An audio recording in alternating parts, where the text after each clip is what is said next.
Toppers verification और toppers मतलब 2025 inter का जो रिजल्ट आया उसके चलते क्लासेस थोड़ी सी ऑफ थी। लेकिन प्यारे बच्चों क्लासेस आज आपकी कंटिन्यू है और फिजिक्स में आप लोग पढ़ रहे थे चैप्टर नंबर 2 स्थिर विद्युत विभव तथा धारिता, जिसमें मैंने 2 लेक्चर लिए थे और उन दोनों लेक्चर में आपको मैंने सबसे पहले बेसिक बताया कि विद्युत विभव आखिर है क्या, इलेक्ट्रोस्टैटिक पोटेंशियल वास्तव में क्या है। दूसरा हम लोगों ने यह पढ़ा था दूसरे लेक्चर में कि विद्युत द्विध्रुव के कारण कैसे विद्युत विभव ज्ञात करते हैं। आज फिर हम लोगों का लेक्चर जो है चैप्टर नंबर 3 और चैप्टर नंबर 2 में पार्ट 3 जो है हम लोगों का वो यही है विद्युत द्विध्रुव के कारण विभव। सर जब हम अच्छी और निरक्षी स्थिति में विद्युत विभव बता चुके हैं तो आज हम किस बिंदु पर विद्युत विभव बताएंगे। प्यारे बच्चों विद्युत द्विध्रुव के कारण किसी भी बिंदु पर विद्युत विभव बताने के लिए आएगा, तब आप कैसे डेरिवेशन करोगे। हो सकता है आपकी बुक में अलग टाइप का डेरिवेशन हो और थोड़ा सा लेंथी डेरिवेशन लग रहा हो, लेकिन आज मैं बहुत ही शानदार तरीका जो जेन्युइन है और सबसे साधारण और आसान भाषा में बताने वाला हूं। और उसी डेरिवेशन को बस अपने दिमाग में रखना है कि किसी भी बिंदु के कारण, किसी भी बिंदु आवेश के कारण किसी बिंदु पर विद्युत विभव बताना, किसी द्विध्रुव के कारण किसी बिंदु पर विद्युत विभव बताना है तो बड़ा आसान बताना। सर आप लेट क्यों आ गए? तो लेट क्यों हुए इसका रीजन ये था कि सीयूईटी की क्लास एप्लीकेशन पर चल रही थी, इस वजह से थोड़ा सा लेट हो गए। हो ही जाता है, रोज लेट हो जाता है 2-4 मिनट। सर संडे को ईद की छुट्टी होगी कि नहीं होगी? बिल्कुल संडे को ईद की छुट्टी रहे भाई। अब बहुत दिनों बाद आए हैं, कहीं नहीं जाएगा। शुभ संध्या, धन्यवाद। मेरा भी जाने का मन नहीं होता है। आप जैसे ही बच्चों के बीच में था, पिछले लगभग 1,500 से 2,000 किलोमीटर चले, घूम के मिल के आए, तो बस यही है, कोई दिक्कत नहीं। तो प्यारे बच्चों आज की जो क्लास होने वाली है खूबसूरत और अच्छी होने वाली है। बस मैं यही चाहूंगा कि आप इस क्लास को बड़ा ध्यान से देखेंगे। बहुत सारे बच्चों का यही डाउट है, सर फिजिक्स मुझे नहीं समझ में आती है। आपको प्यारे बच्चों बता दूं कि मुझसे बहुत सारे बच्चे 12th 2025 में जुड़े, ठीक है। अब कुछ बच्चे हमसे ये नहीं कहेंगे कि सर अरे क्लास शुरू कीजिए, ये शुरू कीजिए, वो शुरू कीजिए। भैया हम अपना बात एप्लीकेशन के भीतर कर रहे हैं, प्रमोशन यूट्यूब पर कोई नहीं है। और प्रमोशन बच्चों करके ही आप लोग भी आते हो यूट्यूब पर, ठीक है। यूट्यूब पर फ्री ऑफ कंटेंट एजुकेशन के लिए जो अवेलेबल कराया जाता है, प्रिंस सर ने जब जर्नी शुरुआत की थी तो यूट्यूब पर फ्री कंटेंट से ही शुरुआत की थी। और जो आप बैच के भीतर भी देते हो, एक अफोर्डेबल फ्री देते हो जिसे हर बच्चा अफोर्ड कर सकता है, उस फी में जुड़ करके आप 1 साल तक हमसे तैयारी करते हो, ठीक है। क्योंकि कुछ सुविधाएं यहाँ पर आपकी बेहतर हो जाती है, ठीक है। आप एप्लीकेशन के भीतर पढ़ रहे हो तो सबसे बड़ी चीज तो आपको एड वेड की कोई दिक्कत नहीं है। आप सिक्योरिटी भी हम लोगों की भी है और आपकी भी है, ना कोई स्क्रीनशॉट ले सकता है, ना कोई वीडियो को इधर से उधर शेयर कर सकता है। सब कुछ एप्लीकेशन के भीतर चल रहा है प्रॉपर। नोट्स आपको एप्लीकेशन के भीतर अवेलेबल कराया जाता है। जो आज हम पढ़ाएंगे वो आपको पैनल पीडीएफ जाएगा। तो ये सारी चीजें होती है प्यारे बच्चों। 12th के जो 2025 का प्यारे बच्चों रिजल्ट था, मेरा ये आज बताने का उद्देश्य सिर्फ मकसद इतना होगा कि मेरे वे बच्चे जो बहुत डेडिकेट होकर के पढ़ाई करते हैं, बच्चों फर्स्ट रैंक मैं नहीं इसे क्योंकि इन्होंने नहीं कहा कि फिजिक्स आपसे पढ़े थे, गेस क्वेश्चन वगैरह देखे थे, ये बोल रही थी सर। सेकंड रैंक ये भी गेस क्वेश्चन वगैरह देखे। थर्ड रैंक ये भी यूट्यूब से ही पढ़े हुए। और फ्री एजुकेशन जब टारगेट बोर्ड यूट्यूब पर देता है, ब्रह्मास्त्र सीरीज आती है ऑब्जेक्टिव की, सुदर्शन सब्जेक्टिव की आती है, और साथ ही साथ प्यारे बच्चों विजयी भवा सीरीज आती है, जो कि प्रिंसर अपने हर एक वर्ष में फ्री एजुकेशन के लिए, मतलब बच्चों की तैयारी के लिए जो बैच नहीं परचेस कर पाए उनको भी ये देते आते हैं। तो अगर इनको भी पढ़ करके बच्चा फर्स्ट रैंक केवल यूट्यूब से लेकर के आया है तो तब भी हम उसको टॉपर तो बोलेंगे। और हम क्या बोलेंगे, वो बच्चे खुद बोले कि सर आइए मिलने आइए, हम टॉपर मतलब आपसे बात करना चाहते हैं, मिलेंगे, अच्छा लगेगा। जब खुद कोई अप्रोच करता है तो बड़ी खुशी होती है। सीधी सब बात है। बहुत सारी चीजें चली 12th के टॉपर को लेकर के, लेकिन इतना जरूर था कि कीर्तिमान टारगेट बोर्ड ने हासिल कर दिया कि फर्स्ट सेकंड थर्ड फोर्थ छोड़ करके 4th रैंक का भी कॉल है, हम लोग तो मिलने अभी तक नहीं जा पाए। और 6th रैंक 7th रैंक भी टारगेट बोर्ड से ही है, उन लोगों ने कॉल किया, हम लोग जाएंगे, पहुंचेंगे। आपको बता दें कि इसमें ऐसे कई बच्चे हैं जो 100 आउट ऑफ 100 लाए हैं फिजिक्स में। और बच्चों वो ऐसे बच्चे हैं जो जेन्युइन सफलता बैच के हैं, सफलता बैच में, रियल बता रहे हैं, सफलता बैच में। अभी मैं जब सीयूटी पढ़ा रहा था तब भी मैंने बच्चों से पोल करवाया, तो उसमें कई बच्चों ने बताया, और जो हमने डाटा हम लोगों ने कलेक्ट किया, 4 बच्चे ऐसे हैं जो 99 लाए हुए, 99, और लगभग 7 से 8 बच्चे हैं जो 98 मार्क्स लाए हुए हैं। और जो 98 लाया है उसमें एक बच्चे का 100 होना चाहिए था, क्योंकि थ्योरी में उसके 70 आउट ऑफ 70 है, और 1 नंबर प्रैक्टिकल में काट लिया गया 30 में से 29। हम लोगों ने अपने सफलता बैच के सभी बच्चों के रिजल्ट जब चेक किए, मैक्सिमम लगभग बच्चों 70% प्लस बच्चे जो थे वो 400 प्लस पार किए हैं। 400, मतलब ये कहेंगे कि 70% में 390 कह लो, ठीक है 390, क्योंकि मैं जेन्युइन तरीका ज्यादा भाई बताना सही समझता हूँ। 390 प्लस, क्योंकि बहुत सारे बच्चों के 397, 398, 396, 394, 403, 407, 411, 415, 423, 437, 442, 461, 460, 462, 463 से बहुत सारे झड़ी लगा दी है बच्चों ने, अर्थात सबके, और सब बहुत खुश थे। किसी भी जगह पर ऐसा नहीं होगा कि बच्चे का फिजिक्स में डिक्टेंशन मार्क ना आया हो, अर्थात 75 प्लस ना आया हो। अब ये मेरे हिस्से की कमाई, मेरे हिस्से की जो मेहनत, वो थोड़ी बहुत रंग लाई। निश्चित रूप से बच्चों ने उसकी सराहना भी की, प्रशंसा की, और इससे मैं बेहद खुश हूं, क्योंकि उन्होंने जब कॉल करके, फोन करके, मैसेज करके, अपने रिजल्ट भेज करके ग्रुप्स में बताए, तो मुझे इस बात की खुशी हुई। और 75 प्लस मार्क्स कम नहीं है, टॉपर हर कोई नहीं बनता, और ना टॉपर को मैं इतना बहुत बहुत महत्व ही दे रहा हूं कि भैया टॉपर बन जाओ, वही है, ठीक है। एक प्लेटफॉर्म में जब मैं यहाँ पे हूँ तो फर्स्ट रैंक आया, फोन किया तो मुझे जाना पड़ा, तो ठीक है वहां मिलने गए, सेकंड रैंक, थर्ड रैंक पे और भी टीम पूरी सब मिलने गई, तो ये चीजें ठीक है अपनी जगह, लेकिन मैं हर एक बच्चे का वो सम्मान करता हूँ जितने बच्चे ये मेरे साथ जुड़ करके तैयारी करी। इतनी खुशी हुई, मतलब दहाड़ दहाड़ के बोले। एक बच्चे तो भाई 470 मार्क्स है उसका, और उसने खुला बोला कि मैं सफलता बैच से पढ़ता था, पूरा से टारगेट बोर्ड को है, और जिसमें से मैं आनंद सर को धन्यवाद देता हूं जिन्होंने मेरे फिजिक्स में 100 आउट ऑफ 100 के लिए, अर्थात 70 में 70 बुलाया था, एक नंबर प्रैक्टिकली काट लिया, और मैं 99 मार्क्स पाया हूं। और ना सिर्फ उन्होंने पढ़ाया, बल्कि मुझे नियति भी सिखाई, संस्कार भी सिखाए, इसके लिए मैं धन्यवाद अदा करता हूं। उनके मम्मी पापा से भी मेरी बात हुई, और यहाँ एक बच्चा और है 99, जो कि मतलब 4 बच्चे हैं टोटल, जिनमें गौरव कुमार सिन्हा, ये भी टॉपर्स वेरिफिकेशन में मिले थे, और ये टॉपर्स वेरिफिकेशन में जो मिले थे इनके भी 99 मार्क्स हैं, इनका टोटल 463 मार्क्स है। मैं ये सब सिर्फ इसलिए बता रहा हूं बच्चों, क्योंकि आपका 12th है, मेहनत रंग लाती है। जो बच्चा शुरू से जुड़ करके पढ़ता है, एक एक क्लास को अपने घर में ऑफलाइन की तरह पढ़ता है। आपको बता दें, गौरव कुमार सिन्हा की माँ जो है वो हमारी भी माँ समान तुल्य हैं। उनकी एक एक बात, मतलब मैं वहां पर बहुत भावुक था। कहते थे, जब आप कहते थे कि रुको इस स्टील की रॉड को बोल, वो भी याद किए हुए उनकी माता जी। हो सकता है आप लोग के घर पे भी मम्मी पापा देख रहे हो क्लास, तो कहते थे जब लाते थे मुझे लगता था हाँ मार ही दो सर, ये पढ़ता नहीं है, मतलब हंसी मजाक में। और आपकी वो हर एक शायरी मुझे याद है, माँ तेरे पसीने की हर एक बूंद को मोती से चमकाऊंगा, तो ये मुझसे आके किचन में बोलता था ये लड़का, मतलब गौरव कुमार सिन्हा की माता जी बोल रही थी। दूसरा कहे कि सर आप बोलते थे राहगीर राहें जहां तक जाती, राहगीर जहां तक जाएगा। कहे मैं 12 घंटे वाली क्लास में, अखंड क्लास में, मैंने अपने बच्चे के साथ मैं भी वो पूरी रात जगी, और 12 घंटे की क्लास जुड़ने का कहें कि मतलब मेरा भी यही था, क्योंकि मेरा बेटा आगे इंजीनियरिंग करना चाहता है, तो इस वजह से मैंने बोला कि ठीक है आदत डालो 12 घंटे पढ़ने की, ये बोर्ड की भले परीक्षा है, लेकिन इतनी लंबी क्लास हो रही, बैठो क्लास को पूरा करना है। तो ये प्यारे बच्चों उन अभिभावकों का सपोर्ट है। तो ये चीजें हम लोगों को भी इमोशनल करती हैं, हम लोगों को भी मेहनत करने के लिए मोटिवेट करती हैं, और कहीं से ऊर्जा नहीं आती है। ठीक है, पढ़ाने के लिए अगर किसी को सिर्फ काम से मतलब हो तो थोड़ा बहुत अपने सिर्फ काम से मतलब रखे, लेकिन जो ये प्रेम आता है, जो अलग से ऊर्जा आती है कि नहीं मुझे हर एक चीज पढ़ानी, बताना है, समझाना है, तो बच्चों वो आप लोगों के प्यार और सपोर्ट से आता है। अनावश्यक बातों से नहीं कि सर अभी मैं 1-2 कमेंट जैसे पढ़ पाया कि सर ये सब बातें नहीं, आप क्लास शुरू कीजिए। प्यारे बच्चों, इनका बताने का मेरा उद्देश्य आपके मन में वो दीपक जलाना है, वो दीप प्रज्वलित करना है जिसके लिए आप यहाँ एडमिशन लिए हो।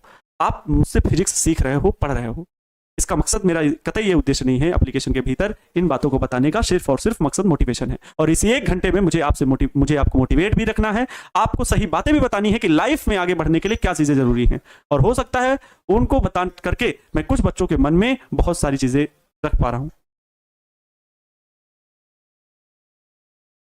चलो सर, मैं 100 लाने के लिए तैयार हूं, बिल्कुल 100 लाने के लिए टिप्स दे। सबसे जरूरी चीज, अगर मैं 100 लाने के लिए बात करूं, इसका नोट्स में मंगवाऊंगा सभी बच्चों के लिए।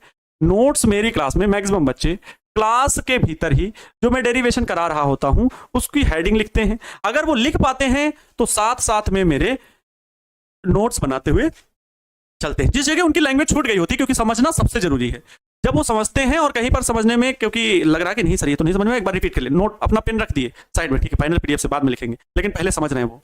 तो जब वो समझते हैं, तो अगर पैनल नोट से छूट रहा है तो पैनल पीडीएफ से उन जगहों को आप भर लें। हो सकता है 2 लाइन एक्स्ट्रा छूट जाएंगी, कोई बात नहीं, आप एक्स्ट्रा बातें बाद में लिख लेना नोट्स को, क्योंकि एक फिजिक्स है, उस कॉन्सेप्ट के बहुत सारी बातें फिर बाद में याद आएंगी, तो वहां पे लिख लेना। कहने का अर्थ है मेरे साथ जब भी पढ़ाई करना तो नोट्स लेकर के बैठना अपनी, और पॉइंट टू पॉइंट लिखते हुए चलना, जहां छूटे पैनल पीडीएफ से मैच करा के उसे नोट डाउन कर लेना।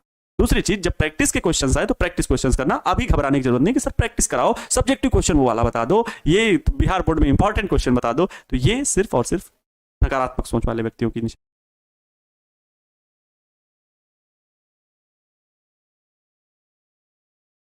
ठीक है, समझ में आया भाई?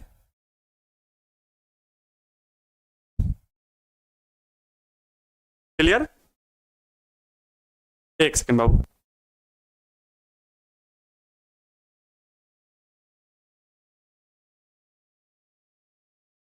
चलो, तो बात समझ गए होगे कि मेरा उद्देश्य क्या था। ये सारी चीजें आप लोगों को याद रखनी है कि अगर मेहनत करोगे तो उसका परिणाम बिल्कुल अच्छा होगा।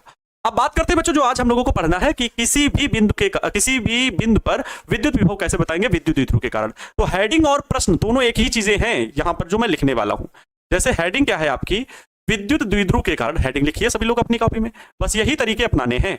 विद्युत द्विध्रुव के कारण, विद्युत द्विध्रुव के कारण किसी बिंदु पर विद्युत विभव, किसी बिंदु पर विद्युत विभव, विद्युत द्विध्रुव के कारण किसी बिंदु पर विद्युत विभव। मैं आप लोगों को अगर मतलब दिखा पाता तो दिखा सकता नहीं, लेकिन मेरे सफलता बैच में बहुत सारे बच्चे रोए हैं और उनके मार्क्स पता 95, 93 ऐसे बच्चों के मैं आपको चैट्स दिखा सकता हूं। कभी मौका मिला तो मैं बातचीत करने के लिए सिर्फ एक सेशन लूंगा और उसमें दिखाऊंगा 95, 93 मार्क्स हैं और उनके इमोजी रोने के, और सिर्फ मेरे समझाने पर भी नहीं सर मैं वो नहीं कर पाया जो करना चाहता था। मैं 100 आउट ऑफ 100 फिजिक्स में, और मैं जो करना चाहता था टॉप वो नहीं कर पाया। मार्क्स 447, 431 ऐसे बच्चे मार्क्स वाले रो रहे हैं। उनका रोना आया कि मैंने वो नहीं कर पाया जो आपका सपना था। लेकिन उन्हें इस बात से समझा करके मैंने सांत्वना दी है और समझाया कि आप से के बीच से ही निकल के वो बच्चे गए। सभी बच्चे टॉपर में नहीं पहुंचेंगे, लेकिन आपने वो मेहनत की है तो आपका परिणाम दिखा। बहुत अच्छा लगा मुझे। 447 मार्क्स, पता कितना 90% मार्क्स आपके लिए बहुत है, बहुत ज्यादा होता है, हर कोई नहीं पहुंच पाता। तो ये चीजें समझानी पड़ती हैं और ये चीजें आपके अंदर भी होनी चाहिए। बड़ी पीर पर्वत से पिघलनी चाहिए, हिमालय से फिर कोई गंगा निकलनी चाहिए। मेरा मकसद सिर्फ हंगामा फैलाना नहीं है, मेरा मकसद है कि ये सूरत बदलनी चाहिए। मेरे सीने में न सही तेरे सीने में सही लगी हो आग कहीं भी, लेकिन बिहार बोर्ड में टॉप करने की ये आग लगनी चाहिए, ये आग लगनी चाहिए। विद्युत द्विध्रुव के कारण किसी भी बिंदु पर विभव, विद्युत विभव, तो इलेक्ट्रिक पोटेंशियल आपको याद करना है। इलेक्ट्रिक पोटेंशियल इंग्लिश में भी लिख ही दें, इलेक्ट्रिक पोटेंशियल, वैसे मेरी इंग्लिश बहुत वीक है। Electric potential at any point due to electric dipole, electric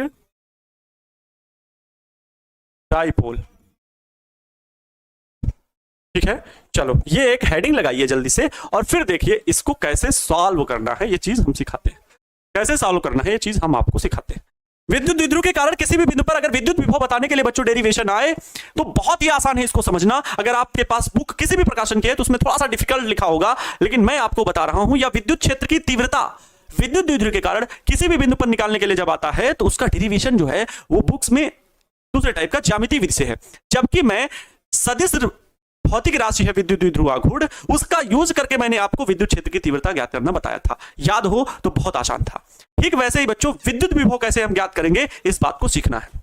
किसके कारण? तो विद्युत द्विध्रुव के कारण। प्रश्न यही बनता है कि विद्युत द्विध्रुव के कारण किसी बिंदु पर उत्पन्न विद्युत विभव की गणना कीजिए। वही चीज है, मैं पहले विद्युत द्विध्रुव बना लेता हूं बच्चों। ये है विद्युत द्विध्रुव, ये विद्युत द्विध्रुव है। अरे विद्युत द्विध्रुव जो है वो -q + q आवेशों से मिल करके बना है, इसका नाम AB है। ये एक विद्युत द्विध्रुव है जो -q तथा +q आवेशों से मिलकर बना है, जिसका नाम AB है। अब विद्युत द्विध्रुव के मध्य बिंदु O से किसी भी बिंदु P पर उत्पन्न वैद्युत विभव ज्ञात करना है। तो मान लेते हैं बच्चों, अगर इधर उधर कहीं भी बिंदु ले लो, मान लो इस बिंदु पर ले लिए, ये बिंदु है मेरी प्यारी बिंदु P, ये बिंदु है P, इस बिंदु पर विद्युत विभव की गणना करनी है। अगर बिंदु P पर विद्युत विभव की गणना करनी है तो बच्चों सिर्फ -q से या +q से नहीं, बल्कि मध्य बिंदु से गणना करेंगे। तो मध्य बिंदु से जो विद्यार्थी जी गणना होगी ना, मध्य बिंदु से जो गणना होगी वो कुछ इस प्रकार से मध्य बिंदु यहां पर है। ठीक है, ये मध्य बिंदु है। मध्य बिंदु को क्या मान ले? O मान ले। अरे O मान ले ना, ठीक O। और ये मध्य बिंदु O से प्यारे बच्चों कहां तक की दूरी? बिंदु P तक, ऐसे। क्लियर है? ये बिंदु P जो है वो मध्य बिंदु O से r दूरी पर है। कितने कोण पर है? तो कोण है थीटा, कोण है थीटा। r दूरी पर थीटा कोण पर बिंदु P पर उत्पन्न विद्युत विभव की गणना करनी है। ध्यान सुनेंगे, देखो कैसे, यहां पर मैं लैंग्वेज लिख रहा हूं। माना एक वैद्युत द्विध्रुव, माना एक वैद्युत द्विध्रुव, वैद्युत द्विध्रुव, माना एक वैद्युत द्विध्रुव ए बी है, माना एक वैद्युत द्विध्रुव ए बी है जो प्लस क्यू या कह लो माइनस क्यू तथा प्लस क्यू आवेशों से मिलकर बना है। प्लस क्यू आवेशों लिखना पड़ेगा, ये लिखने के नंबर हैं। आवेशों से मिलकर बना है, आवेशों से मिलकर बना है, जिनके बीच की दूरी 2l है, जिनके बीच की दूरी 2l है। वैद्युत द्विध्रुव के मध्य बिंदु O से वैद्युत द्विध्रुव के मध्य बिंदु O से देखो पूरी प्रक्रिया लिख रहे हैं। जो मैंने यहां पर चित्र बनाया ठीक वैसा ही यहां पर मैं लैंग्वेज लिख रहा हूं। तो यहां पर वैद्युत द्विध्रुव के मध्य बिंदु O से R दूरी पर, मध्य बिंदु O से R दूरी पर कैसे नहीं समझ में आएगा? अगर मेरी एक एक बात को फॉलो कर रहे हो तो कैसे नहीं समझ में आएगा कि सर नहीं समझ में आती है फिजिक्स? ऐसा हो ही नहीं सकता। मध्य बिंदु O से R दूरी पर और बच्चों थीटा कोण पर, R दूरी पर पहले लिख देते हैं, R दूरी पर तथा थीटा कोण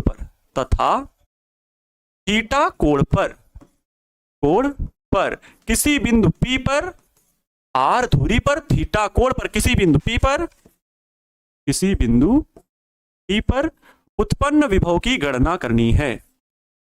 उत्पन्न विभव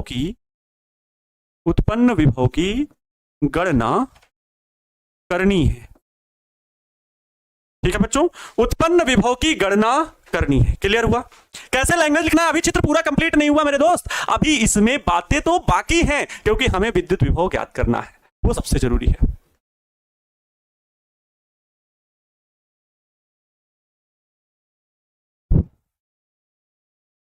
क्या भैया लिंक से कोई जाए तो ऐप में शेयर लिंक हो सकता है? ये कैसे ऐप में?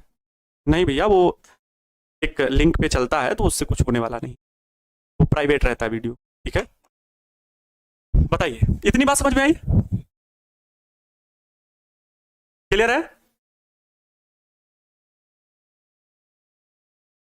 ओके, तो प्यारे बच्चों ये एक वैद्युत द्विध्रुव मैंने माइनस क्यू प्लस क्यू आवेशों से मिलकर बना एक वैद्युत द्विध्रुव लिया। ठीक है, और वैद्युत द्विध्रुव के मध्य बिंदु O से R दूरी पर किसी बिंदु P पर थीटा कोण पर वैद्युत विभव की गणना करनी है। ये चीज मुझे कंफर्म हुई, ये चीज हेडिंग पे है, इस पर आधारित मैंने ये चित्र बनाया है। अब मुझे गणना करके वैल्यू निकालनी है कि वैल्यू क्या होगी। इसके लिए आप देखो काम क्या करना है। सबसे पहला और जरूरी काम बच्चों क्या है? ध्यान देंगे मेरी बातों पर और गौर करेंगे। बच्चों विद्युत द्विध्रुव आघूर्ण का नाम सुने हैं? जी गुरुजी, विद्युत द्विध्रुव आघूर्ण का नाम मैंने सुना है। प्यारे बच्चों अगर यह विद्युत द्विध्रुव है तो इसका विद्युत द्विध्रुव आघूर्ण जो कि एक सदिश राशि है वो कैसे होती दिशा?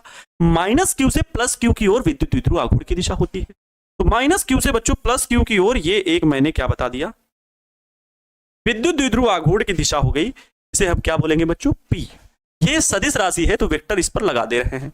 ये विद्युत द्विध्रुव आघूर्ण की डायरेक्शन है माइनस क्यू से प्लस क्यू की ओर। इनके बीच की जो दूरी है बच्चों वो टोटल 2l है। टोटल कितनी है?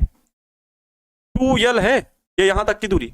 अगर आधी दूरी की बात करें तो ये इतनी दूरी l और यहां से भी दूरी ये l है, यहां तक। बात समझ में आई? आधी आधी दूरी l। तो ये विद्युत द्विध्रुव आघूर्ण की डायरेक्शन माइनस क्यू से प्लस क्यू की ओर p है। इतनी बात भी समझ गए? अब चित्र में बच्चों हम क्या करने वाले हैं, क्योंकि द्विध्रुव आघूर्ण की मदद से हम डेरिवेशन कर सकते हैं और द्विध्रुव आघूर्ण को हम देख पा रहे हैं कि बच्चों ये द्विध्रुव आघूर्ण की जो दिशा है वो इस बिंदु P को मिलाने वाली रेखा R दूरी पर जो है उससे थीटा कोण बना रहा है, तो क्या मैं विद्युत द्विध्रुव आघूर्ण की जो डायरेक्शन का, ये 11th में बहुत अच्छे से सिखाया गया था, इसका जिसके साथ कोण बना रहा है, क्या मैं इस विद्युत द्विध्रुव आघूर्ण के सदिश का दो भागों में विभाजन कर सकता हूं? यही वो बच्चे हैं जिनका बेसिक बहुत कमजोर है और बाद में कहते हैं कि सर नहीं समझ में आ रहा है। अगर बच्चों ये कोई एक वेक्टर P है, A है, तो याद रखना ये कोई वेक्टर A है, इसको अगर हमें दो अक्षों में डिवाइड करना, ये एंगल थीटा दिया जाए, ये एक्स अक्ष है, ये वाई अक्ष है, तो सदिश को अगर दो भागों में डिवाइड करना होता है तो जिसके साथ कोण बनाता है सदिश वो होता है क्षैतिज घटक, जिसे हम a cos थीटा के रूप में लिखेंगे। और इस वेक्टर का जो इस आधार रेखा के ऊपर लंब है वो होगा इसका ऊर्ध्व घटक, जिसे हम a sin थीटा लिखेंगे। ये भी कैसे आता है वो बताया जाता है फिजिक्स 11th, सदिशों का वियोजन। ठीक है, तो बच्चों वही चीज यहां पर होगी। ये वेक्टर p इस अक्ष के साथ थीटा कोण बना रहा है, तो प्यारे बच्चों ये हो जाएगा इसका क्षैतिज घटक। ये क्या होगा बच्चों? यहां से इसका ये क्षैतिज घटक होगा, जिसे प्यारे बच्चों हम हम पी कॉस थीटा, क्योंकि इसके साथ क्षैतिज ये वाला कोण बना हुआ है तो ये पी कॉस थीटा क्षैतिज घटक होगा। अब इसी वेक्टर पी का पी कॉस थीटा के लंबवत जो घटक होगा बच्चा पार्टी, इस रेखा के जस्ट परपेंडिकुलर, परपेंडिकुलर एकदम 90 डिग्री का एंगल बनना चाहिए। किसके? इस पी कॉस थीटा वाली रेखा के लंबवत। जैसे भाई अच्छा भी मैंने बताया, वैसे ये वेक्टर का वो क्या होगा बच्चों? ऊर्ध्व घटक होगा, जिसे हम पी साइन थीटा लिखेंगे। जिसे हम क्या लिखेंगे? पी साइन थीटा लिखेंगे। अब इतनी बात को मैं आगे की स्लाइड में लिख रहा हूं, गौर करना। विद्युत द्विध्रुव आघूर्ण, गौर करेंगे। विद्युत द्विध्रुव आघूर्ण, विद्युत द्विध्रुव आघूर्ण, विद्युत द्विध्रुव आघूर्ण पी, विद्युत द्विध्रुव आघूर्ण वेक्टर पी को दो भागों या दो घटकों क्या क्या पी कॉस थीटा तथा पी साइन थीटा में वियोजित करने पर, पी कॉस थीटा तथा पी साइन थीटा दो घटकों में वियोजित करने पर, दो वियोजित करने पर क्या हुआ? ध्यान से सुनेंगे। विद्युत द्विध्रुव आघूर्ण पी को दो घटकों पी कॉस थीटा तथा पी साइन थीटा को वियोजित करने पर पी कॉस थीटा के अक्षीय स्थिति में, पी कॉस थीटा की अक्षीय स्थिति में बिंदु पी है, अक्षीय स्थिति में बिंदु पी है। ध्यान से देखेंगे कैसे सर अक्षीय स्थिति में बिंदु पी है? ये देखो पी कॉस थीटा, यही वाली तो रेखा, ये पी कॉस थीटा, इसके अक्षीय स्थिति में मतलब इसको मिलाने वाली रेखा को ही आगे की ओर बढ़ा दो तो यहां पर ये देखो बिंदु पी है। ये वहीं पर पी साइन थीटा के लंबवत अर्थात निरक्षीय स्थिति में बिंदु पी है, तो यहां पर ये बात लिखेंगे बच्चों, स्थित बिंदु पी है। तथा पी साइन थीटा की निरक्षीय स्थिति में बिंदु पी है, निरक्षीय स्थिति में बिंदु पी है। P sine theta P sine theta की निरक्षीय स्थिति में बिंदु पी है तथा पी कॉस थीटा की निरक्षीय स्थिति में भी बिंदु पी है। ठीक है। एक लोग कह रहे हैं सर 11वीं नहीं पढ़े, प्लीज बेसिक लेकर बताइए। हे प्रभु कृष्ण जगन्नाथ, हम मुझे आप टुकड़ों में बांट दें कैसे भी। अरे बेसिक बताया बबुआ, अभी चित्र बना के ये बता तो दिया। वेक्टर ए घुंघरू बाबू, ए कॉस थीटा दो भागों में डिवाइड कर सकते हैं। अब इसकी पूरी थ्योरी हम थोड़ी बताएंगे वहां। ए कॉस थीटा सदिश क्या है, अदिश राशियां, फिर इसके एक वेक्टर को एकांक सदिश में कैसे बनाते हैं, इतना तो फिर ये तो आपका भाई कार्य है, वो तो हमारी कह दीजिए मेहरबानी कि मैं इतना भी बता दे रहा हूँ। बहुत लेंथी है भैया, वो फिर पूरा टॉपिक है 11th एक साल में पढ़ा जाता है भैया, एक साल में। ठीक है, यहाँ आप आए हो एक साल घूम करके, तो फिर कष्ट तो होगा। हमें समझाना पूरा बेसिक से, और बेसिक आपको बताया जा रहा है। देखिए पी साइन थीटा की निरक्षीय स्थिति में है, पी कॉस थीटा की अक्षीय स्थिति में बिंदु पी है। तो अगर पी कॉस थीटा के कारण बिंदु पी पर उत्पन्न वैद्युत क्षेत्र बताया जाए, ध्यान से सुनेंगे। अब देखिए यहां पर लिखेंगे पी कॉस थीटा के कारण बिंदु पी पर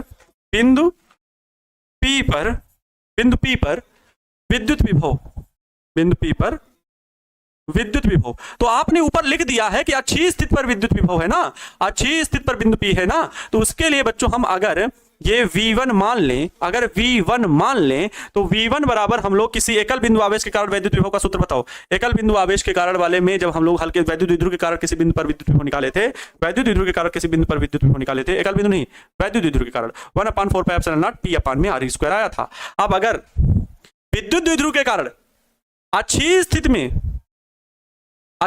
वैद्युत विभव 1/4 पाई एप्सिलॉन P अपान में R², तो P की जगह अब है P cos थीटा के कारण, तो 1/4 pi epsilon not P cos theta upon में R² होगा इस सूत्र की मदद से। ये कौन सा सूत्र है? तो ये बच्चों है विद्युत द्विध्रुव के कारण अक्षीय स्थिति में किसी बिंदु पर वैद्युत विभव। तब ये P विद्युत द्विध्रुव आघूर्ण था, लेकिन यहां मैंने P को दो भागों में तोड़ दिया। एक बच्चों P cos थीटा में तोड़ा और एक मैंने P sin थीटा में तोड़ दिया, दो भागों में तोड़ दिया। अब इन दोनों के कारण अगर हम अक्षीय स्थिति के लिए कहें तो ये सूत्र आया था, तो इसलिए पी कॉस थीटा के कारण यहां पर पी की जगह केवल पी कॉस थीटा कर दीजिए। वैसे ही बच्चों अब आप यहां पर लिखेंगे कि पी साइन थीटा के कारण, पी साइन थीटा के कारण बिंदु पी पर विद्युत विभव, विद्युत विभव, इसको हम V2 लिखेंगे। अब आप बताइए, अब यहां P sin थीटा नहीं लिख देना, निरक्षीय स्थिति में है ना P sin थीटा, निरक्षीय स्थिति पर यह बिंदु P है। तो इसलिए आप लोग याद करो कि विद्युत द्विध्रुव के कारण जो आपने विद्युत द्विध्रुव बनाया था माइनस क्यू प्लस क्यू आवेश के कारण बिंदु P पर निरक्षीय स्थिति में, सॉरी निरक्षीय स्थिति के लिए क्या, यहां पर बिंदु P पर विभव, तो आप लोगों को याद हो 0 आया था क्योंकि सेम डिस्टेंस पर विद्युत विभव था और प्लस माइनस कट गए थे, प्लस क्यू आवेश कारण माइनस क्यू के आवेश कारण टोटल 0 आया था। तो यहाँ P sin थीटा के कारण भी बिंदु P पर विद्युत विभव निरक्षीय स्थिति में क्या आएगा, 0 आएगा। अब अगर हम बिंदु P पर परिणामी विभव बात करें, बिंदु P पर परिणामी विभव, परिणामी विभव, तो आपको याद रहना चाहिए V बराबर V1 प्लस V2 दोनों के कारण योग जोड़ लो। तो V1 की वैल्यू है बच्चों 1/4 pi epsilon not P cos theta upon में R स्क्वायर, प्लस बच्चों V2 की वैल्यू है 0। तो ओवरऑल V की वैल्यू आ गई किसी भी बिंदु P पर उत्पन्न विद्युत विभव जो है विद्युत द्विध्रुव के कारण 1/4 pi epsilon not P cos theta upon में R स्क्वायर, इतने वोल्ट बच्चों क्या होगा, किसी भी बिंदु पर विद्युत द्विध्रुव के कारण किसी भी बिंदु पर विद्युत विभव का यह सूत्र होगा, विद्युत द्विध्रुव के कारण किसी भी बिंदु पर विद्युत विभव का यह सूत्र होगा। क्या बच्चों, V1 तो लिखा है, V1 V2, क्या बात है भैया, हाँ वेरी गुड। अब बताइए किसी को कोई दिक्कत, क्या ये डेरिवेशन समझने में इतनी तकलीफ हुई? अगर सर एग्जाम में आता है कि नहीं, बहुत आता है भैया, पूछा गया है कई बार, बोर्ड एग्जाम में पूछा गया है, ना सिर्फ बिहार बोर्ड में बल्कि अलग अलग बोर्ड्स में भी एग्जाम पूछा गया है। सर ये वाला डेरिवेशन अभी से याद हो गया, ये है, इन लोगों के नाम भी ले सकते हैं, अलका कुमारी जी ने ये बात बोली है। भैया जी पूरी सही बात बताए हैं, I love you, Rahul Kumar ji लिखे। आप सब पॉजिटिव कमेंट करेंगे, कहेंगे सर नाम ले लीजिए, है ना, नहीं नेगेटिव कमेंट इसलिए नहीं पढ़ते हैं, उनका नाम लो तो अच्छा नहीं लगता, हमारा समझाना काम है भाई, समझाएंगे एक बार और समझाएंगे, जिनको समझ में आ गया तो उदास हो गए नहीं कि सर अरे अब फिर हमको पढ़ रहे हैं, हम तो समझ नहीं, डकार नहीं आनी चाहिए, पलटी नहीं करोगे, परेशान ना हो। देखो हम लोगों को बच्चों बड़ा छोटा डेरिवेशन है, अगर यही बुक में आपके पास क्वेश्चन बैंक है क्या पुराने साल के किसी बड़े भाई की आपको मिली, बड़े भाई बहन की हो तो देख लेना जाके, किसी भी बिंदु पर विद्युत विभव का सूत्र निकालने का जो डेरिवेशन होगा बहुत लंबा चौड़ा होगा, लेकिन ऑथेंटिक और जेन्युइन, लेकिन कॉन्सेप्ट से तरीका अलग है और तरीके को याद रखना। देखो विद्युत द्विध्रुव के कारण किसी भी बिंदु पर अगर विद्युत विभव निकालना है तो आपको विद्युत द्विध्रुव की अच्छी स्थिति में विद्युत विभव और निरक्षीय स्थिति में विद्युत विभव का सूत्र क्या होता है ये याद होना चाहिए। और ये बात मैंने बच्चों आपको विद्युत द्विध्रुव के कारण अगर अच्छी स्थिति की विद्युत विभव की बात करें तो V एक्सिस की बात करें तो वो था 1/4 पाई एप्सिलॉन नॉट P अपान में R स्क्वायर, P अपान में R स्क्वायर। वहीं पर प्यारे बच्चों V अगर इक्वेटोरियल पोजीशन अर्थात आप समझ सकते हो निरक्षीय स्थिति की बात करें तो वो 0 था। अगर ये दोनों सूत्र याद हैं और याद रखने ही पड़ेंगे क्योंकि भाई जरूरी कि किसी भी बिंदु पर विद्युत विभव का सूत्र आएगा, अरे अच्छी का भी आ सकता है निरक्षी का भी आ सकता है, तो जब वो दोनों ऑलरेडी याद हैं तो इसको करने में हमें उन दोनों सूत्रों का प्रयोग करके इसको अगर हल कर लें तो क्या दिक्कत है। इसलिए प्यारे बच्चों मैंने माना एक विद्युत द्विध्रुव है हमारे पास माइनस क्यू प्लस क्यू आवेशों से मिलकर बना है जिनके बीच की दूरी 2l है, ये देखो 2l लिखा हुआ है। इसके मध्य बिंदु O से किसी r दूरी पर, इसके मध्य बिंदु O से r दूरी पर किसी बिंदु P पर, r दूरी पर थीटा कोण पर किसी बिंदु P पर विद्युत विभव की गणना करनी है। मैंने पहले भी बताया, वही ये पूरी बात लिखी जो मैंने अभी बोला है, पूरी बात वही सब सदशा अक्षरशा वही चीजें लिखी गई हैं। हम लोगों को तो बताना है किसी भी बिंदु पर विद्युत विभव, तो इसके लिए बच्चों हमने क्या किया, इसका विद्युत द्विध्रुव आघूर्ण की डायरेक्शन निश्चित की, तो माइनस क्यू से प्लस क्यू की ओर ये डायरेक्शन P की। अब इस P की देख रहे हैं कि इस लाइन के साथ इसका थीटा कोण बन रहा है, तो P को क्या हम दो भागों में डिवाइड कर सकते हैं, बताइए, दो भागों में डिवाइड कर सकते हैं। सदिश राशि वेक्टर P विद्युत द्विध्रुव आघूर्ण, तो इसका एक घटक हो गया P cos थीटा जो कि कोण जिसके साथ बन रहा था, और एक घटक हो गया बच्चों ऊर्ध्व घटक जो कि P sin थीटा हो गया। ठीक है, एक सेकंड बच्चों,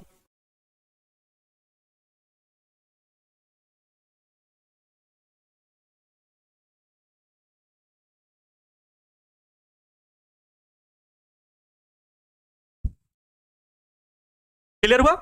चलो तो ये चीज हो गई। अब सीधे सीधे बात P cos थीटा एक हो गया ऐसे P के कारण निकालते। अब P cos theta, P sin theta, दोनों अच्छी और निरक्षी वाला सूत्र लगा दो। तो P cos थीटा के अच्छी स्थिति में बिंदु P है, P sin थीटा के निरक्षी स्थिति में अर्थात लंबवत बिंदु P है, बात खत्म। तो अगर जो निरक्षी स्थिति वाला है तो P sin थीटा के कारण जो बिंदु P पर विभव निकालना है वो 0, और P cos थीटा के कारण जो विभव निकालना है वो अच्छी स्थिति में है, इसलिए V1 के कारण P cos थीटा अपान में R स्क्वायर। अरे क्लियर हो गया, क्लियर हो गया, very good, I love you sir. Sir Faguniya वाला डायलॉग हो जाए, ए फगुनिया तू हमारा जान हो जान, हम तुमको इतना चाहते हैं, इतना चाहते, इतना चाहते हैं, कितना चाहते हैं क्या बताएं, इतना चीर के दिखाएं बजरंगबली जैसा। ये समझ गए होगे, ठीक है बच्चों, बड़ा आसान और शानदार था, बड़ा बहुत एक ही बार में याद, एकदम रट गए हो, एकदम कह सकते हैं चॉकलेट से भी सस्ता चीज था ये। अब बच्चों हम लोग जो पढ़ेंगे वो पढ़ेंगे क्या, नेक्स्ट हेडिंग जो हम लोगों की आज की है वो है विभव प्रवणता। चलिए कॉपी में लिखो विभव प्रवणता, चलो कॉपी में जल्दी लिखो, पोटेंशियल ग्रेडियंट, विभव प्रवणता, पोटेंशियल ग्रेडियंट, पोटेंशियल ग्रेडियंट। चलो जल्दी से लिखो, ये हेडिंग को अपनी कॉपी पे लिखो, नहीं लिखोगे। अब ये सर क्या है, विभव प्रवणता क्या चीज है, पोटेंशियल ग्रेडियंट, ये कौन सी नई भौतिक राशि आई। तो बच्चों हुआ ये कि अगर कहीं पर वैद्युत क्षेत्र फैला हुआ, इस पूरे डिजिटल बोर्ड में वैद्युत क्षेत्र फैला हुआ है, इस डिजिटल बोर्ड में विद्युत क्षेत्र फैला हुआ है, और इस डिजिटल बोर्ड के कोई भी दो बिंदु हम ले रहे हैं, ध्यान से देखना भैया, देखो डिजिटल बोर्ड में पूरे विद्युत ध्रुव फैला हुआ है, यस और नो, यस सर। अब इसमें एक बिंदु ये है ए, ओ ए, ठीक है कोई बात नहीं, और इस बिंदु पर विद्युत विभव है V। ध्यान से सुनना बस, मजा आएगा।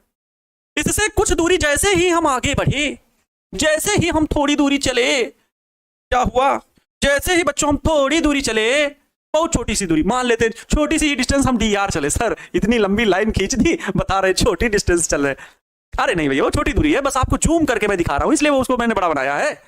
तो dr दूरी, छोटी दूरी चले और एक दूसरे बिंदु P पर A था, ये B पर पहुंचे। और बच्चों हो सकता है जब यहां पर बिंदु विभव V है, आगे जब हम गए तो विभव घटा होगा या बढ़ा होगा, और अगर बच्चों घटेगा बढ़ेगा, या तो घटा गया या तो बढ़ेगा, कुछ भी हो सकता है। मैं मान ले रहा हूं यहां पर घटा, V माइनस dV, dV मतलब छोटू, छोटू सा विभव में कुछ ना कुछ कमी आई है, या बच्चों यहीं पर आप V प्लस dV भी लिख सकते हो, कोई बात नहीं है, कोई दिक्कत नहीं है, विभव बढ़ सकता है, विभव घट सकता है, क्योंकि मैं यहां पर अज्यूम कर रहा हूं, बस मान रहा हूं। दूरी के साथ बच्चों विद्युत क्षेत्र में विभव घटता भी है बढ़ता भी है, सर क्या समान भी रहता है, हाँ। अगर बच्चों इस विद्युत क्षेत्र में फैला हुआ डिजिटल बोर्ड में, और प्रत्येक बिंदु पर चाहे यहां चाहे यहां चाहे यहां चाहे यहां चाहे यहां चाहे यहां विभव V, विभव V, विभव V, विभव V, विभव V, विभव V, तो बच्चों जो विभवांतर होगा डेल्टा V हमेशा 0 आएगा, और ऐसे पृष्ठ को सम विभव पृष्ठ कहेंगे, जिसको मैं अभी आगे आने वाले समय में बताऊंगा। लेकिन मैं अभी विभव प्रवणता की चर्चा कर रहा हूं दोस्त, तो उसको ध्यान दो घुंगरू बाबू। मैं कह रहा हूं यहां विभव समान नहीं है, प्रत्येक बिंदु पर थोड़ी सी दूरी चलेंगे तो विभव में चेंज आएगा ही आएगा, चाहे बढ़ेगा या घटेगा। और इसीलिए बच्चों क्यों आएगा चेंज, सर ये कैसे बता रहे हो आप चेंज आ जाएगा, क्योंकि बच्चों V is equal to 1/4 pi epsilon naught Q upon में R, ये सूत्र हमने सीखा, एकल बिंदु आवेश के कारण विद्युत विभव। इससे हमें पता चला कि V inversely proportional to R, दूरी बढ़ने के साथ विभव में परिवर्तन होता है, दूरी बढ़ने के साथ विभव में परिवर्तन होता है, दूरी बदलेगी विभव बदलेगा। अगर हम कहें दूरी बढ़ रही है तो विभव घटेगा, दूरी घट रही है विभव बढ़ेगा, क्योंकि दोनों में इनवर्सली प्रोपोर्शनल है। बात को मेरी गौर से सुनना और समझना, यस और नो। तो बच्चों इसकी परिभाषा बोली जाती है दूरी के सापेक्ष विद्युत क्षेत्र में, विद्युत क्षेत्र में, देखो कितनी खूबसूरत, इतनी सुंदर परिभाषा, कोई मेकअप नहीं है इसमें, बहुत सुंदर सी परिभाषा है। विद्युत क्षेत्र में दूरी के सापेक्ष, विद्युत क्षेत्र में दूरी के सापेक्ष, विद्युत क्षेत्र में दूरी के सापेक्ष, विद्युत क्षेत्र में दूरी के सापेक्ष विभव, विद्युत क्षेत्र में दूरी के सापेक्ष विभव परिवर्तन की दर को, विभव परिवर्तन की दर को क्या कहते हैं, विद्युत क्षेत्र में दूरी के सापेक्ष विभव परिवर्तन की दर को ब्यूटी पार्लर नहीं, यहां मेकअप कुछ भी नहीं है, परिभाषा में कोई मेकअप नहीं है, यहां सिर्फ और सिर्फ डिफिनीशन, जो कि एकदम खूबसूरत सी डिफिनीशन है कि विद्युत क्षेत्र में दूरी के सापेक्ष विभव परिवर्तन की दर को विभव प्रवणता कहते हैं। विभव प्रवणता कहते हैं, विभव प्रवणता। बहुत बढ़िया परिभाषा सर, एकदम एक बार में याद हो गई सर, इससे खूबसूरत परिभाषा में विभव प्रवणता की याद ही नहीं कर सकता। विद्युत क्षेत्र में दूरी के सापेक्ष विभव परिवर्तन की दर को विभव प्रवणता कहते हैं। अरे सर आगे क्या बताओगे, सूत्र कैसे बताओगे? माना दो बिंदु ए व बी है, जिन पर विभव क्रमशः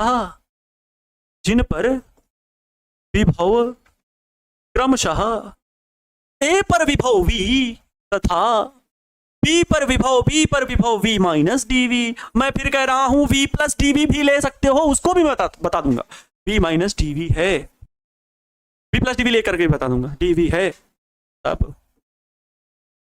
है तब कितना विभव परिवर्तन हुआ बच्चों? विभव प्रवणता की परिभाषा जो कह रही है उसके अनुसार विभव प्रवणता बराबर बच्चों बोला जा रहा है क्या? विभव पर प्रवणता को बोला जा रहा है दूरी के सापेक्ष विभव परिवर्तन की दर। दूरी के सापेक्ष मतलब बच्चों दूरी यहां पर कितनी, यहां पर अगर मैं बात करूं ए व बी के बीच की दूरी है dr। विभव परिवर्तन कितना नहीं पता सर, अरे नहीं पता तो डेल्टा वी लिख लो ना, इतना पर विभव परिवर्तन हुआ डेल्टा वी। अरे डेल्टा वी कैसे आएगा, समझ में नहीं आ रहा, हम बताते हैं। आपको नहीं पता डेल्टा वी कैसे आएगा। तो विभव परिवर्तन कितना हुआ, ए से बी हम जब गए तो विभव परिवर्तन क्या चेंज हुआ?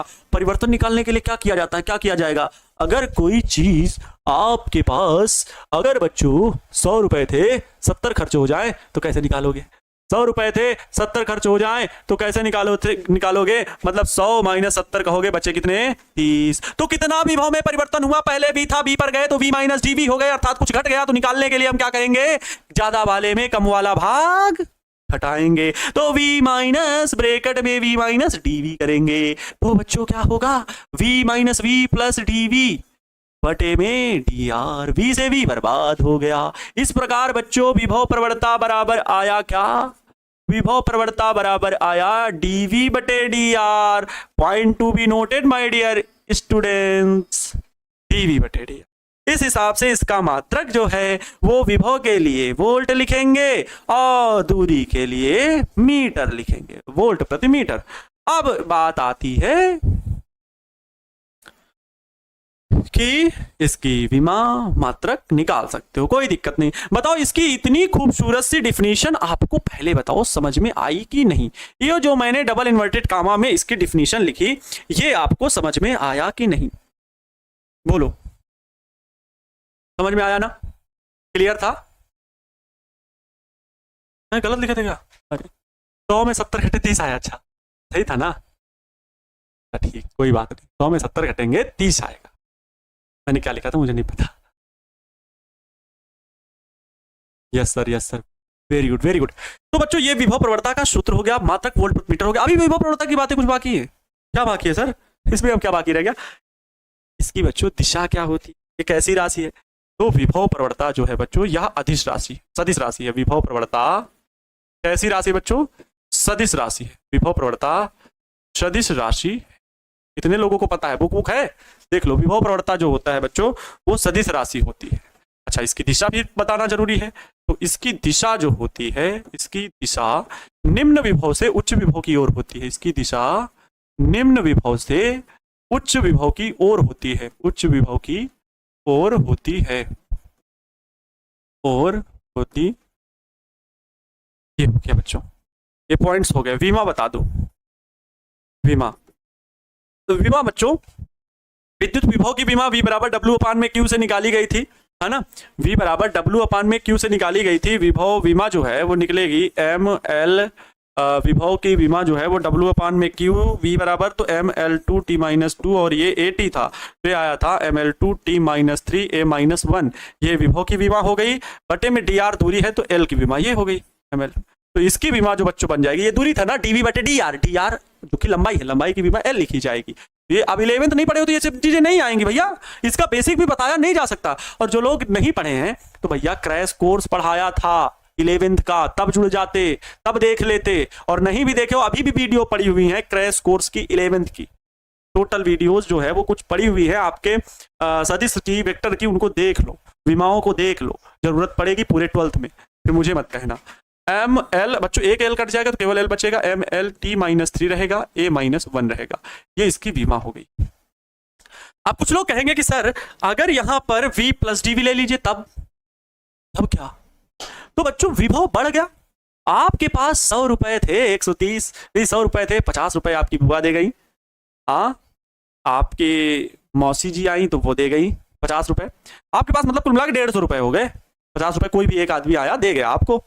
अब अगर 150 रुपए हो गए, पहले थे आपके पास 100, अब हो गए 150, तो कितना परिवर्तन हुआ कैसे निकालोगे? 150 माइनस 100 बराबर 50, ऐसे आएगा। तो अब क्या करोगे, जब v प्लस डी लोगे, मतलब इसको छोड़ करके, तो यहां पर विभव ज्यादा है कि यहां पर विभव ज्यादा है?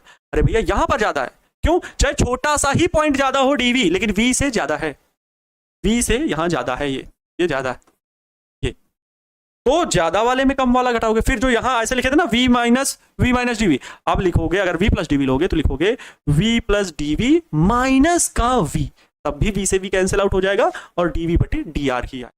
तो मैंने ये यहां पर इसलिए दोनों लिखे क्योंकि मैं बस ये बताना चाहता हूं कि ए बिंदु पर जो विभव है उससे अधिक कम ज्यादा कुछ भी, कुछ ना कुछ डिफरेंट विभव उस बिंदु पर होगा ही होगा, ठीक है।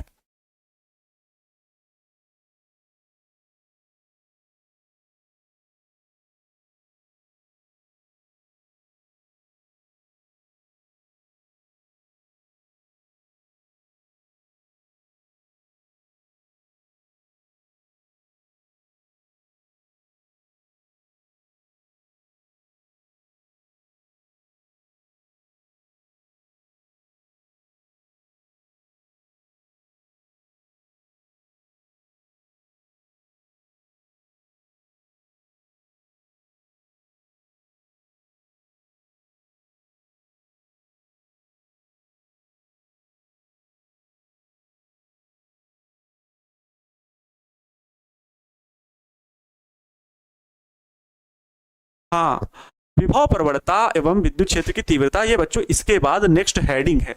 मैं ये आज पढ़ाऊं कि कल आपको पढ़ाऊं, क्योंकि आप लोग फिर कहते हो कि सर बहुत थोड़ा धीरे पढ़ाइए, बहुत तेज हो गया। तो बताइए क्या मैं इसको बताऊं, क्योंकि ये जो विभव प्रवणता है वो विद्युत क्षेत्र की तीव्रता जो ई है बच्चों उसके बराबर आता है, ई बराबर, लेकिन ऋणात्मक मान क्या आता है, ई बराबर माइनस dv बटे dr होता है। ये संबंध डेरिवेशन निकाला जाता है, छोटा सा है लेकिन पढ़ाने में फिर भी मैं अपने अनुसार अगर बताऊं तो 10 मिनट लूंगा, और लोग तो 5 मिनट में भी पढ़ा देंगे, 2-3 मिनट में भी पढ़ाया जा सकता है, लेकिन मैं 10 मिनट लूंगा। तो इसको मैं आप लोगों के लिए कल रखता हूँ, ठीक है तुम्हारो, है ना। आज मैंने बातें की आप लोगों से कि बच्चों थोड़ी सी क्लास हम कह सकते हैं आपसे शुरू में मैंने 15 मिनट और कहो कह लो, हाँ 15 मिनट के आसपास मैंने आपका समय लिया, वो सिर्फ आपको समझाने मोटिवेशन के लिए कि पिछले वर्ष के बच्चे किस प्रकार तैयारी करके आज किस तरह के अंक लिए, वो मैं आपको अपने तरह से मैं डील करता हूँ, समझाने का प्रयास करता हूँ कि आप भी मेहनत करना है और वरदान बैट से भी अगले साल टॉपर निकलने चाहिए, ठीक है। तो बच्चों आज के लिए इतना ही, आपके प्यार और सपोर्ट के लिए बहुत बहुत शुक्रिया। मिलते हैं नेक्स्ट क्लास में। आप लोग इसी तरह मन लगा करके पढ़ाई करते रहें और जो भी बताया जा रहा है उसे रिवाइज करें, नोट्स बनाते रहें, क्योंकि नोट्स आपको एग्जाम टाइम में रिवाइज करने में हेल्प करेगी, ठीक है। लव यू सो मच बच्चों, खूब मस्त रहें, दूसरों को भी खुश रखने का अपनी तरफ से पूरा प्रयास करें। माँ तेरे पसीने की हरे बूंद को मैं मोती सा चमकाऊंगा, तो सपने बड़े देखना उसे पूरा करके मैं दिखाऊंगा। थैंक यू सो मच, जय हिंद, वंदे मातरम।